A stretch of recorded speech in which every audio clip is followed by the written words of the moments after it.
Uh, Big ball, flat, making my end. Fucking big killer, hot. Big ball, flat. Sports Scar TV broadcasting from DC. Like and subscribe if you really try and see me over the feeling, talking sports like religion. No cap over here, man. It's all about business. Share the content, jump in the comments. Let's get it cracking.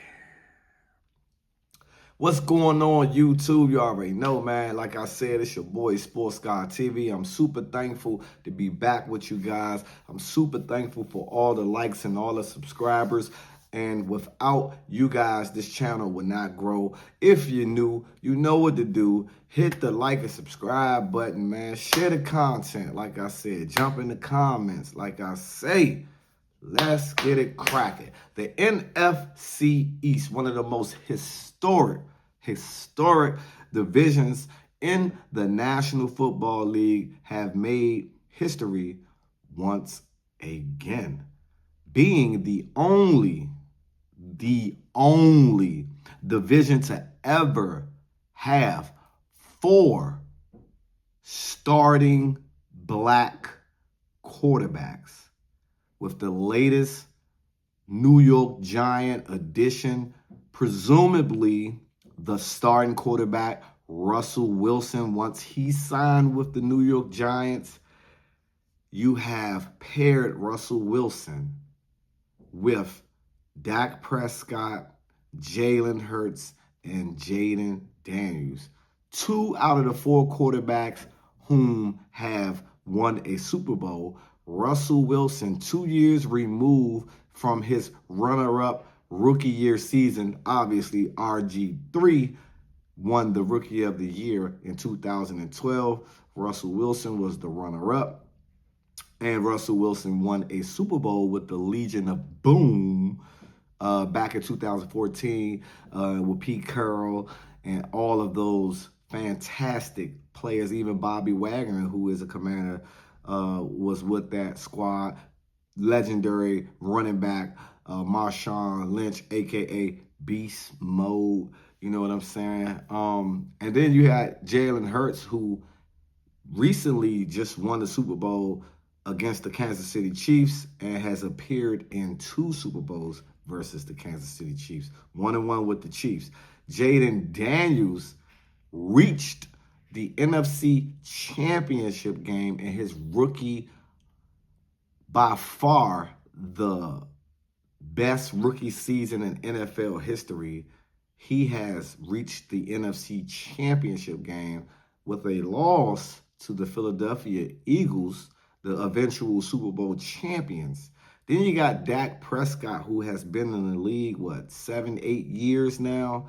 He hasn't even reached the NFC Championship game.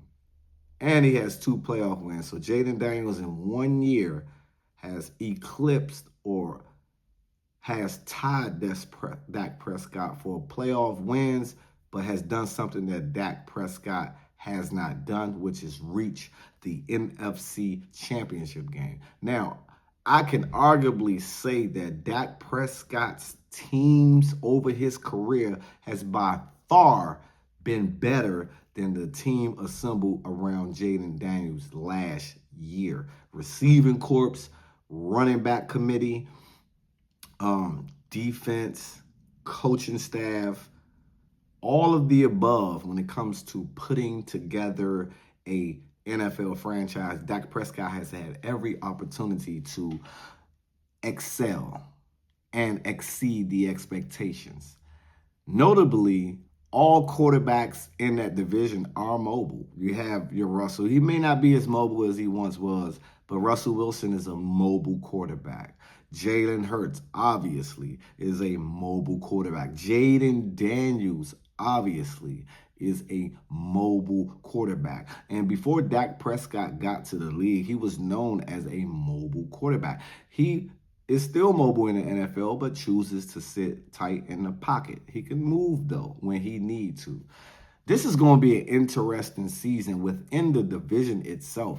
You have Philly, who is at the top of the crop. You have my Commanders that's right on their heels and made some fantastic moves over the offseason.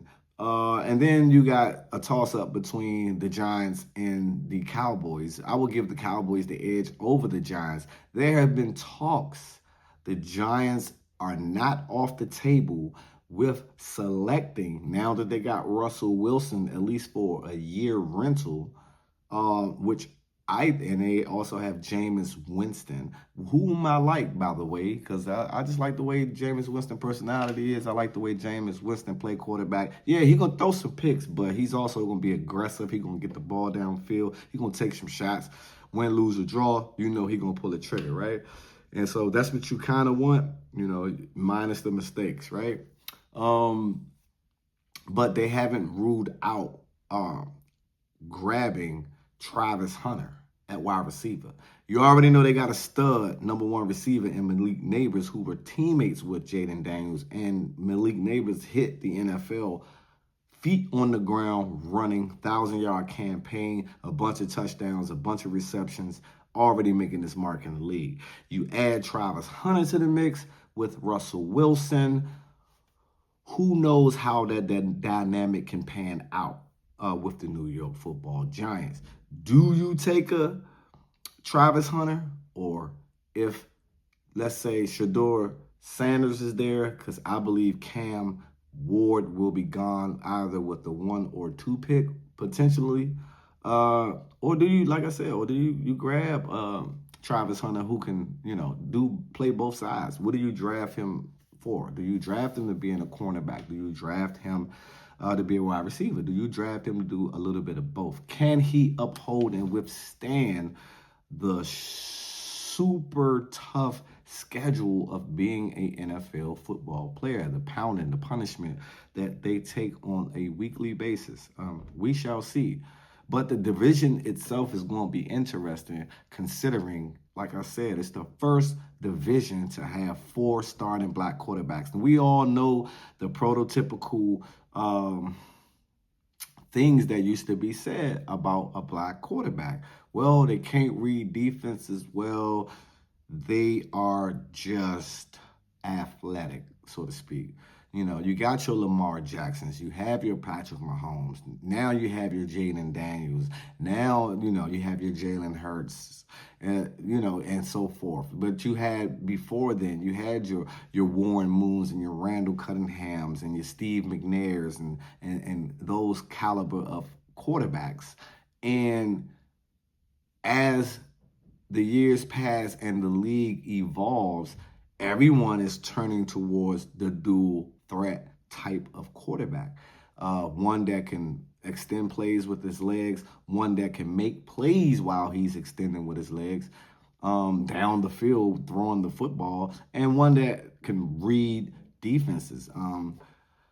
And all of those quarterbacks I named, for the most part, I mean, even though I talk trash about Dak Prescott, yes, he could be a turnover machine at times. And yes, he hasn't reached the NFC Championship in his whole career so far, though his roster and his team has been stacked.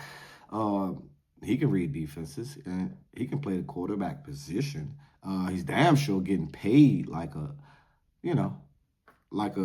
productive quarterback, so to speak. Jalen Hurts, you know, it's a big stigma on him. He does what Philly asks him to do. When you acquire a running back like Saquon Barkley, it takes a big load off of your team. But if you shutting down the run, then Jalen make plays with not only his legs, but also his arm and his mind.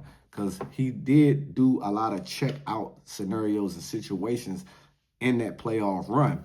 There were times when they might have had a pass call, and it was a pass read option, and he checked out of a few of those, and Saquon ended up taking the ball 60, 70 yards down the field for a touchdown, straight up. Then you got the rookie, Jaden Daniels, who obviously is never flustered, the coolest demeanor, the poise, in the pocket, outside the pocket. The guy just make plays. And he got better throughout the year. Looking forward to see what he does in year 2, especially with the addition of Deebo Samuel and a couple of other additions along the line. And hey, man, sky is the limit with that young man. And then, you speak about Russell Wilson again, won the Super Bowl, had a crazy type of relationship there in Denver, went to Pittsburgh, started off hot, but lost like his last 5 games, including the playoff game, end of the season, and then ending the season. And so, with all of that being said, I expect the division to be competitive. I think that it will be spotlighted, considering what I said. All black quarterbacks for the first time in NFL history in the NFC division. The NFC, when I was coming up, not just the NFC East, but the NFC period was always dominating when it came to winning Super Bowls, and the NFC East had a big part in those Super Bowls when you consider the teams of the Washington Redskins, the Dallas Cowboys, the Giants, and now the Eagles have picked up. And it's going to be really, really, really interesting to see how this campaign of all black quarterbacks pan out. What are your thoughts and comments on the NFC East having the first division in NFL history to have 4 African American black quarterbacks starting for franchises? It's your boy, Sports Guy TV, where we talk sports like religion, and I'm out. Until the next time.